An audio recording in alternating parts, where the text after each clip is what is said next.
December 1. நமது அனுதின மன்னா ஊழியங்களின் வாழ்த்துக்களுடன் இன்றைய நற்செய்தி. அனைவருக்கான தேவனின் இருதயம். இன்றைய வேதாகம பகுதி மத்தேயு 11ஆம் அதிகாரம் வசனங்கள் 27 முதல் 30 வரை.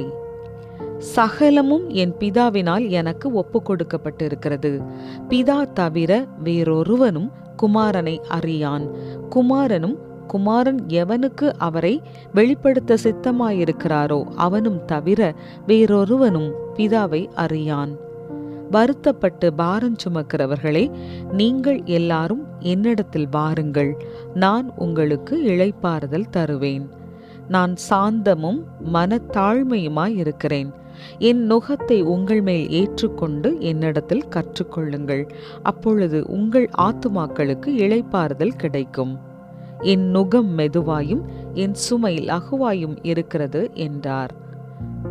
குறிப்பு வசனம்: வருத்தப்பட்டு பாரம் சுமக்கிறவர்களே, நீங்கள் எல்லாரும் என்னிடத்தில் வாருங்கள். மத்தேயு 11:28. 9 வயது நிரம்பிய மகேஷ் தனது நெருங்கிய நண்பன் நிலேஷுடன் அவர்களது வகுப்பு தோழியின் பிறந்தநாள் விழாவிற்கு வந்தான். பிறந்தநாள் கொண்டாடும் சிறுமியின் தாயார் மகேஷின் ஏழ்மையான தோற்றத்தை பார்த்து அவனை உள்ளே வருவதற்கு அனுமதிக்கவில்லை. போதுமான நாற்காலிகள் இல்லை என்பதை அதற்கு அவள் காரணமாக கூறினாள். ஏழ்மையாக தோற்றமளித்த தனது நண்பனுக்கு இடம் கொடுக்க தரையில் கூட உட்காருவதற்கு நிலேஷ் முன்வந்தான். ஆனால் அந்த பெண்மணி அதையும் அனுமதிக்கவில்லை. மனச்சோர்வடைந்த நிலேஷ் கொண்டு வந்த பரிசு பொருட்களை அவர்களிடம் கொடுத்துவிட்டு மகேஷுடன் வீடு திரும்பினான். தன் நண்பன் உதாசீனப்படுத்தப்பட்டதை நினைத்து அவனுடைய இதயம் கடும் வேதனை அடைந்தது. அந்த சம்பவம் நடந்து பல ஆண்டுகளுக்கு பிறகு நிலேஷ் ஒரு பள்ளியில் ஆசிரியராக இருக்கிறார். அவர் தனது வகுப்பறையில் எப்போதும் ஒரு காலி நாற்காலியை வைத்திருக்கிறார்.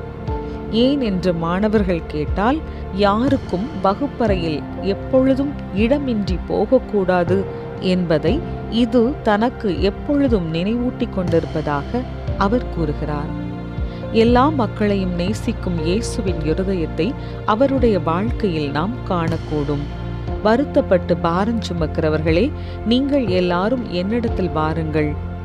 இந்த அழைப்பு முதலாவது யூதருக்கு என்பது இயேசுவின் ஊழியத்தின் நோக்கத்திற்கு முரணாக தெரியலாம்.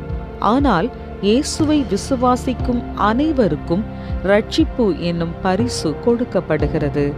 விசுவாசிக்கிற எவர்களுக்குள்ளும் எவர்கள் மேலும் அது பலிக்கும்.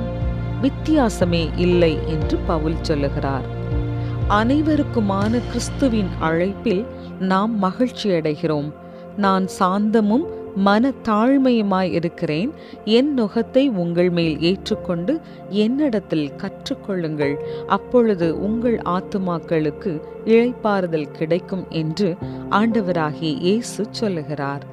அவரது இளைப்பாறுதலை நாடும் அனைவருக்காகவும் அவர் திறந்த மனதுடன் காத்திருக்கிறார். தேவனின் ரட்சிப்பை நீங்கள் பெற்றுக்கொண்ட போது உங்கள் நிலைமை என்ன? இயேசு யாருடைய இருதயத்தை அழைக்கிறார் என்பது உங்களுக்கு தெரியுமா? இயேசுவே, மற்றவர்கள் அழைக்காத போது நீர் என்னை அழைத்தீர். எனக்கு ரட்சிப்பு மற்றும் அன்பை கொடுத்ததற்காய் உமக்கு நன்றி.